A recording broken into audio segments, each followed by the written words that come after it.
esteemed colleagues, dear friends. It is an honor to have been invited to the first Ukraine Cultural Conference and to be given the opportunity to contribute to the discussion on countering illicit cultural property trafficking. In my intervention, I will bring to the table my country's experience from this serious and often neglected consequence of war which Ukraine is currently facing. The world remains astonished almost 3 years after the beginning of war in your country. Please allow me to extend the heartfelt sympathy of all Cypriots and our wishes and support for achieving a long-sought peace. This past July marked 5 decades since the 1974 invasion and illegal occupation of Cyprus by Turkey, which caused loss of human lives and livelihoods. Until today, over 36% of the territory of the Republic of Cyprus remains occupied by the Turkish army. Greek Cypriots are not allowed to live in their homes or use freely the more than 550 religious monuments which are located in the occupied part of the island. Furthermore, more than 200 listed ancient monuments are beyond the effective control of the competent authorities, and therefore our rich and millennia-old cultural heritage suffers from ongoing destruction, looting, and illegal export. The damage caused is grave and in many cases irreversible. The Deputy Ministry, through the Department of Antiquities, strives to monitor illicit excavations in the occupied territory and the trafficking of antiquities. We estimate that tens of thousands of ancient artifacts and religious relics have been lost. Regularly, our officers identify and trace to dealers, antiquities, trade markets, and auctions around the world looted Cypriot cultural goods.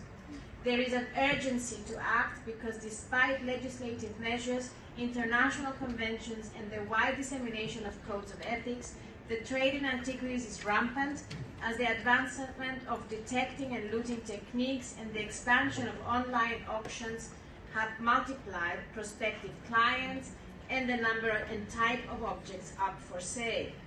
We strive towards combating illicit trafficking of our antiquities through international and transnational cooperation and by evoking international conventions and UN emergency actions which deal with issues of illicit export and trade of cultural heritage.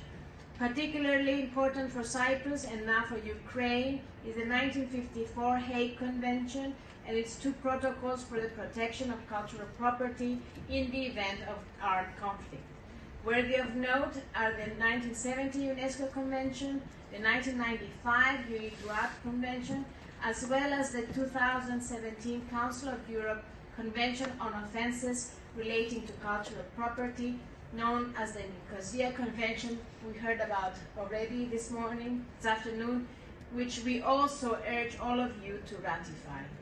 This is currently the only international treaty focusing on criminal measures and sanctions on illicit activities, such as the destruction and trafficking of cultural heritage, while also providing a complete set of measures to foster international cooperation between states to better prevent and combat the illicit trafficking and deliberate destruction of cultural property.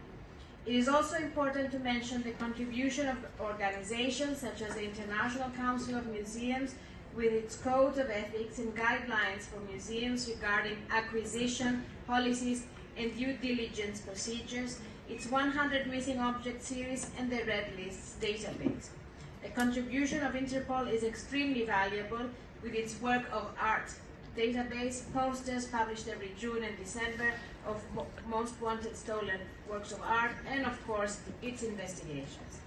Finally, the EU's integrated approach to external conflicts and crises also addresses cultural heritage in conflicts and crises. As recognized in the Council conclusions on EU approach to cultural heritage in conflicts and crises, which was adopted in 2021, cultural heritage is an important vehicle for peace, democracy, and sustainable development by fostering tolerance, mutual understanding, reconciliation, intercultural and interfaith dialogue, mitigating social tensions, and preventing renewed escalation into violent conflict. Dear friends, Cyprus is the EU member state which can better understand what Ukraine is currently facing. This is why I'm here today, and this is why I'm morally committed to sign the proposed declaration on behalf of the Republic of Cyprus.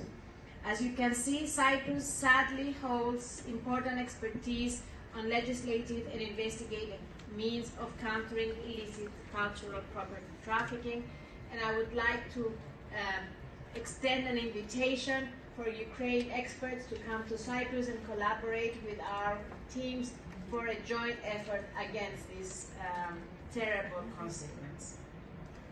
Dear Minister, Cyprus is here together with many other EU members to support you and your efforts to protect your cultural heritage and cultural sector. We stand with Ukraine for as long as it takes. Thank you very much.